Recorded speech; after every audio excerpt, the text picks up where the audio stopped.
No mundo das selfies, imagem é tudo. E como é que a gente lida com a imagem quando o espelho já não reflete mais a juventude que a gente queria manter na vida da gente?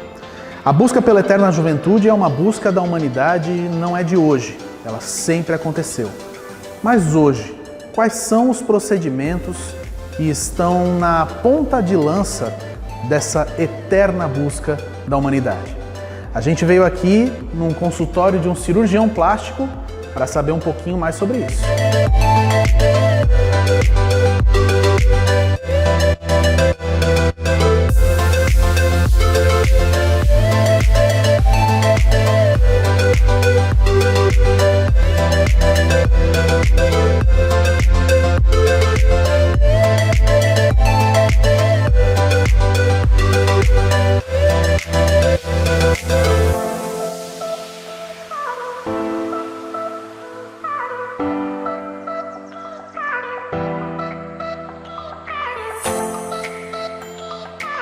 Doutor Roberto, a juventude eterna é uma busca que a humanidade faz desde o princípio dos tempos. Quando a gente vai buscar na nossa história, a gente tem sempre as mulheres usando algum recurso de cosmetologia, as pessoas buscando algum recurso para parecerem mais jovens do que na verdade são, né?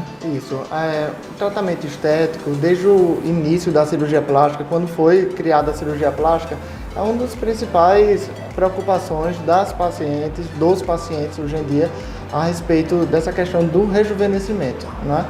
Quando a gente fala em rejuvenescimento, é uma das principais queixas. Existem uma abrangência enorme de procedimentos, desde eles cirúrgicos, como também procedimentos não cirúrgicos, que podem ser feitos tanto em consultório como em hospitais, para realmente rejuvenescer o rosto do paciente. E isso, hoje em dia, muito mais do que nas outras épocas, não é uma busca só feminina, né? Os homens também estão começando a procurar esses recursos. A gente vem observando um aumento dos pacientes do sexo masculino a respeito com esse tipo de queixa, procurando os mesmos procedimentos, que são eles o lifting de face, a blefaroplastia e os procedimentos minimamente invasivos, que é a toxina botulínica, os preenchedores e os bioestimuladores. Vamos começar falando um pouquinho sobre esses procedimentos mais invasivos, que são o lifting de face e a blefaroplastia. Isso. É um nome um pouquinho complicado da gente falar, mas é fácil de entender quando você explica, Sim, né? Pronto. Quando chega um paciente com a queixa, quero rejuvenescer a face, a gente vai avaliar a face como um todo. A gente divide a face em 3 terços, o terço superior, o terço médio e o terço inferior. O terço superior está incluso a região periorbital, que é a cirurgia, a blefaroplastia. Com o envelhecimento a gente observa que o quê? Existe uma pitose, uma herniação natural das bolsinhas de gordura que compõem tanto a pálpebra inferior como superior, dando aquele olhar cansado, como também existe o dermatocalásio, que é o excesso de pele na região. Então a gente tratando esse excesso de pele e tratando essas bolsinhas de gordura que vão estar mais evidentes, então realmente traz aquele olhar mais rejuvenescido. Quando a gente fala de terço médio e terço inferior, a gente lembra do lifting de face, que é chamado também ritidoplastia. Aí o lifting de face é um procedimento cirúrgico que ele visa justamente tratar essa flacidez de pele, não só a pele em si, mas também reestruturando todos os tecidos profundos, a musculatura, o tecido ósseo. A gente vai reposicionar no local que ele deveria estar inicialmente, quando o paciente tinha 20, 30 anos. Porque a pele ela vai caindo, né? Ela vai perdendo essa rigidez e vai ficando um pouco mais frouxa no rosto. Isso. Existe um estudo dos as principais alterações de envelhecimento, entre elas é a flacidez de pele, a queda de estruturas mais profundas que vão para algumas regiões, por exemplo, falando popularmente, existe aquele bulldog, que é o excesso de pele lateral, que aumenta. Fica formando aquela... Isso, sobra aqui realmente um excesso de pele. Existe a flacidez de pele cervical, que é uma queixa muito comum, tanto em homens como em mulheres. Então a gente consegue, através de atração de pele, como também reposicionando estruturas mais profundas, praticamente desaparecer esse bulldog, tratar essa flacidez de pele. A gente reposiciona isso, bota isso em outro lugar, ou então tira o excesso e reformula. Isso. Através de uma incisão em volta da orelha, a gente consegue retirar o excesso de pele, ressecando mesmo a pele que está sobrando na face, E as estruturas mais profundas, que a gente chama de smiles, a gente consegue reposicionar trazendo no local original. Por exemplo, a região malar é uma região que é um sinal de beleza. A paciente que tem a região malar mais protuberante é uma paciente mais bela. Então a gente consegue levar essas estruturas para aquela região para deixar o rosto mais rejuvenescido. Além desses procedimentos que são invasivos, você estava falando também dos procedimentos minimamente invasivos. Como é que são esses procedimentos? Pronto. Antigamente não existiam esses procedimentos. Hoje em dia, assim como a medicina... Antigamente era só a cirurgia. Mesmo. Você só conseguia resolver pela cirurgia. Isso, a cirurgia plástica é uma especialidade cirúrgica, né? Então, desde quando foi iniciada a cirurgia plástica, a gente era só cirurgia. A partir daí, a medicina foi evoluindo, a cirurgia plástica foi evoluindo, assim como outras áreas, e começaram a aparecer outros procedimentos que podem ser feitos de maneira isolada ou associados à cirurgia plástica. São os procedimentos minimamente invasivos. Vale destacar 3. A toxina botulínica, os preenchedores com ácido hialurônico e os bioestimuladores. E você realiza esses procedimentos, você não precisa nem levar para uma sala cirúrgica. Você faz aqui no seu consultório mesmo. Isso. Esse procedimento, quando o paciente tem uma indicação cirúrgica de realizar uma ritidoplastia ou blefaroplastia, pode ser oferecido para complementar a cirurgia. Mas em alguns pacientes mais jovens, que ainda não têm indicação cirúrgica, a gente consegue fazer todos eles aqui em consultório médico, porque são procedimentos não invasivos. Então a gente consegue sim realizar em consultório médico. E essa questão da idade também é importante, porque tem muita gente mais jovem começando a procurar cirurgia plástica hoje em dia, né? Isso. Já existem os tratamentos profiláticos. A gente não pensa mais em tratar o efeito, né? O envelhecimento. A gente consegue, através desse... Prevenir a causa. Consegue prevenir, fazer uma profilaxia, tratando, bioestimulando colágeno, diminuindo a força muscular para evitar que apareçam rugas, entendeu? Para evitar que apareça flacidez de pele, que vai acontecer. Isso é natural, é fisiológico, mas a gente consegue, a partir de pacientes a partir de 25 anos, já podem sim realizar alguns procedimentos rejuvenescedores da face, de maneira profilática, claro. Eu queria conhecer um pouco mais desses procedimentos que são os procedimentos não invasivos. A gente pode dar uma olhadinha neles? Eu vou apresentar vocês e vou explicar agora para você, cada um, e qual é a indicação de cada desses produtos. Vamos lá? Posso.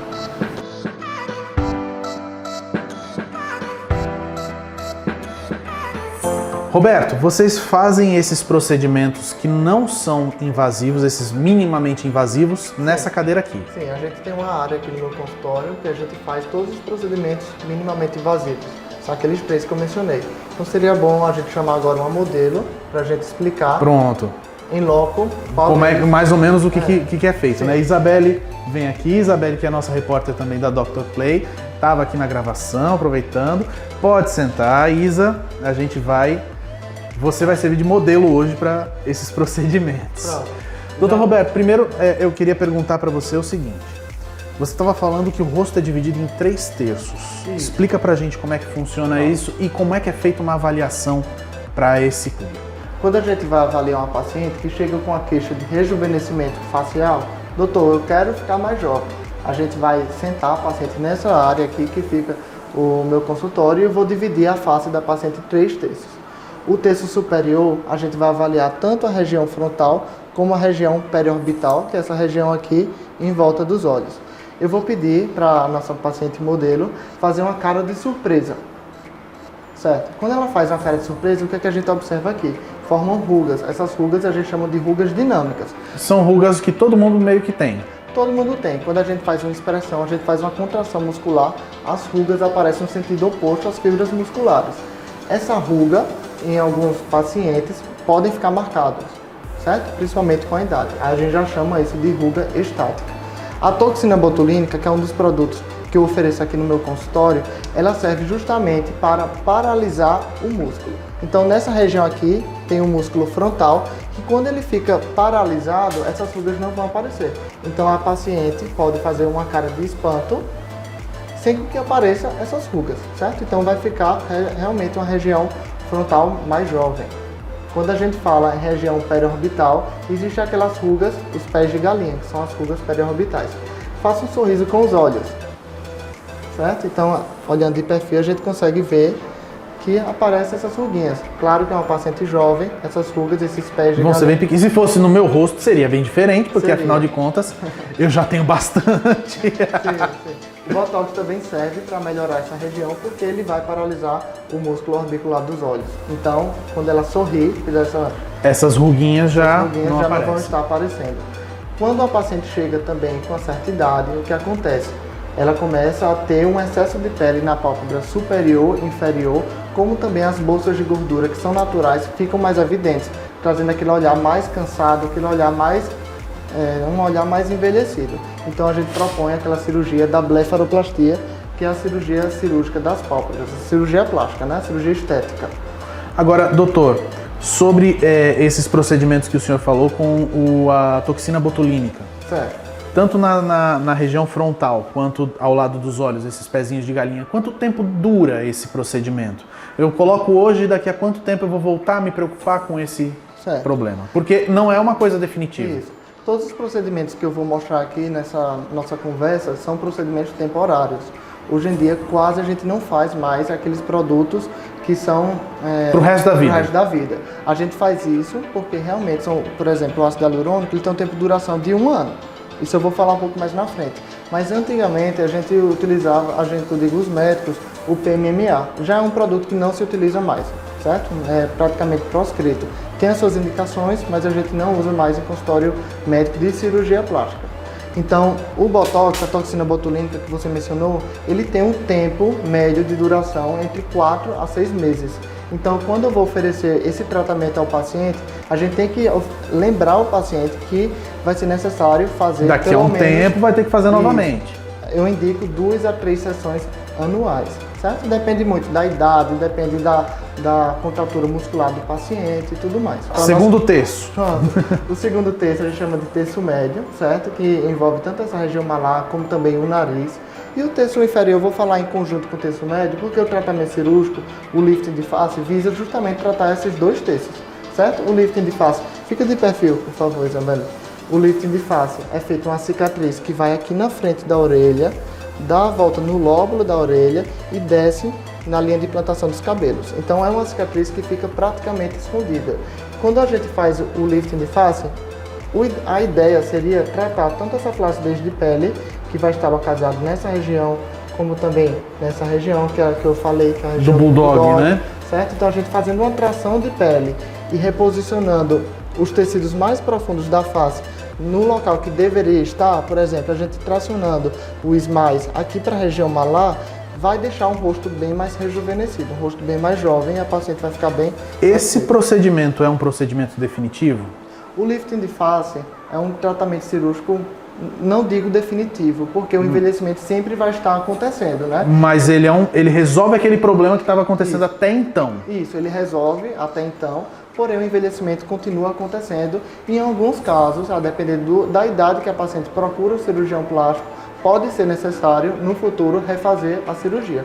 Mas com as tecnologias que existem hoje, a Você gente consegue usa- adiar ou talvez até substituir um novo procedimento cirúrgico. Ao invés de você fazer um novo procedimento cirúrgico, você trabalha com ácido hialurônico, você trabalha Isso. com a toxina botulínica e vai trabalhando esses paliativos, vamos dizer assim. Isso mesmo. E muitas vezes o paciente realmente não precisa fazer o lifting de face secundário. Então, existe um produto chamado de bioestimulador, que existem 2 no mercado, que eu não vou falar o nome comercial, mas esses produtos eles servem justamente para aumentar a produção de colágeno na pele. Então, a pele que está mais flácida, certo? Quando a gente aplica esse produto por baixo dela, vai aumentar a produção de colágeno no local, e a pele que vai estar sobrando vai acontecer, Ela vai vai enrijecer novamente. ela vai ficar mais espessa e vai provocar um efeito de lifting. Agora, claro que não como um lifting cirúrgico, é diferente, mas pode adiar o procedimento aí por mais alguns anos em uma paciente que tinha indicação de fazer o lifting de face. Vamos falar um pouco do ácido hialurônico também? Pronto. Porque é outra técnica que está muito em alta, está muito em voga, né? Certo. E tá se falando muito. Quando a gente fala em ácido hialurônico, é um produto, uma substância que nós temos no corpo, ele faz parte da parede celular de muitas células do corpo e ele serve praticamente para volumizar. Então, alguma região que está faltando volume, a gente consegue aplicá-lo em determinado plano para causar um preenchimento, um volume naquela região. Por exemplo, tratando-se aqui do terço inferior da paciente, a gente poderia preencher a região do mento. Se a paciente chega com uma queixa que os lábios dela são mais finos, a gente consegue também preencher com esse produto os lábios da paciente. Às vezes tem uma giba discreta no nariz, no dorso do nariz, a gente consegue disfarçar essa giba fazendo a rinomodelação. Pacientes que têm um olhar mais fundo, a gente consegue preencher também com ácido hialurônico, às vezes até impedindo uma cirurgia de blefaroplastia da pálpebra inferior, por exemplo. Então, o ácido hialurônico realmente é um dos produtos que eu mais realizo aqui no consultório e que realmente os médicos estão utilizando aí cá fora. Bastante, né? Isso. Todos esses procedimentos são procedimentos que conseguem trazer um certo rejuvenescimento para as pessoas, Sim, né? consegue. Se for feito de maneira adequada, de maneira pontual, em pontos corretos, com a indicação precisa, realmente vai rejuvenescer, vai embelezar o paciente. Mas a gente está vendo aí em grandes portais de notícias, nas grandes mídias, que existem certos exageros na quantidade do volume que vai ser utilizado. Isso pode trazer resultados aí bem drásticos. Então, sendo feito de maneira precisa, vai sim acarretar no embelezamento da paciente. Sobre esses procedimentos onde as pessoas exageram e tudo mais, a gente vê muitos vídeos e fotografias de harmonizações faciais que acabaram se tornando desarmonizações faciais, né? O exagero acaba também sendo um grande problema.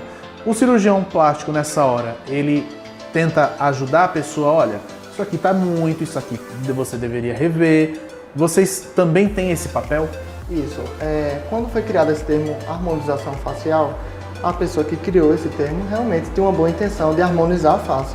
Mas a gente está vendo aí um uso indiscriminado de produtos em excesso, que realmente estão trazendo resultados desarmoniosos. Então, está sendo feito o efeito contrário, né, do termo harmonização. Então, particularmente, eu não gosto de utilizar esse termo harmonização, porque o paciente chega com uma queixa pontual e cabe ao cirurgião ou ao médico definir qual procedimento realmente a paciente tem indicação. Então, tem que ser feito com...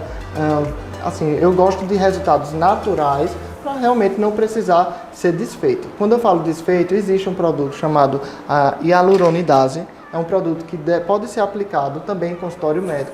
Esse produto serve justamente para desfazer o ácido hialurônico. Ele serve para desmanchar aqueles resultados. Aquele exagero, aquelas maçãs preponderantes, a boca muito carnuda. A gente está vendo cada dia mais chegando pacientes querendo resultados naturais. Então, hoje em dia não cabe mais ao cirurgião plástico, ao médico dermatologista que faz esse tipo de procedimento, assim, fazer resultados desarmoniosos. Mais plásticos, né?